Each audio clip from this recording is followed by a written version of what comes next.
Portable TV. Come watch with me.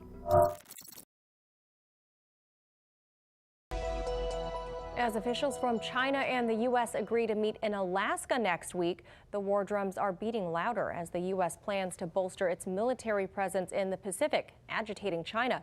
China's President Xi Jinping has told his armed forces to be prepared, pointing to what he calls an unstable situation with other nations. RT's Alex Mihailovich has the story. First stage ignition to missile.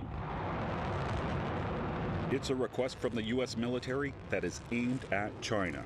During a Senate Armed Services Committee hearing, Admiral Phil Davidson, commander for U.S. Indo-Pacific Command, asked for more long-range missiles to be deployed in his region of operation, saying it is critically important to stabilize what is becoming a more unstable environment in the Western Pacific.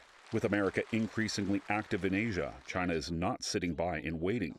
China's Ministry of Finance revealed earlier this month that its defense spending would be increased to 6.8% this year, the largest boost to the budget since 2019. In addition, this week, Chinese President Xi Jinping told the country's military that it must be prepared to respond to a variety of complex and difficult situations at any time, and to resolutely safeguard national sovereignty, a statement many believe alludes to the U.S.'s attitude towards the country, both militarily and diplomatically. Here's U.S. Secretary of State Antony Blinken. China is the only country with the economic, diplomatic, military, and technological power to seriously challenge the stable and open international system, all the rules, values, and relationships that make the world work the way we want it to. From criticizing China's handling of the city of Hong Kong to promoting unproven claims about the mistreatment of a minority population in the country's west, the U.S. has bashed Beijing, actions that can easily be described as meddling in China's internal affairs. And then there's Taiwan. In 1979, the U.S. adopted the One China policy, in which it acknowledges Beijing's claim that Taiwan is an inseparable part of China.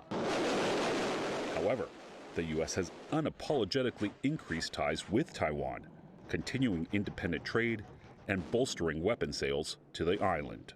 Well, our position on Taiwan remains clear. We will stand with friends and allies to advance our shared prosperity, security, and values in the Indo-Pacific region. Although it has tolerated attacks on many fronts, when it comes to Taiwan, China has drawn its line in the sand. The One China principle is the political foundation of the China-U.S. relationship and an insurmountable red line. On the Taiwan issue, there is no room for compromise or concession from the Chinese government.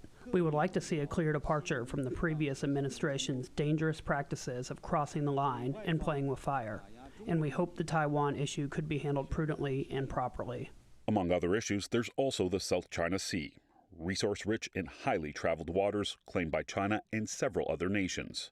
The U.S. has repeatedly challenged China's assertion, sailing military vessels in the area. With the situation already concerning to many, President Joe Biden's administration has made it clear that it intends to challenge China in its own neighborhood. The U.S. president plans to hold a first-ever virtual meeting this coming Friday with the leaders of Australia, India, and Japan. The talks between the so-called Quad leaders are seen as a step towards consolidating an emerging alliance against China. For RT, I'm Alex Mihailovich.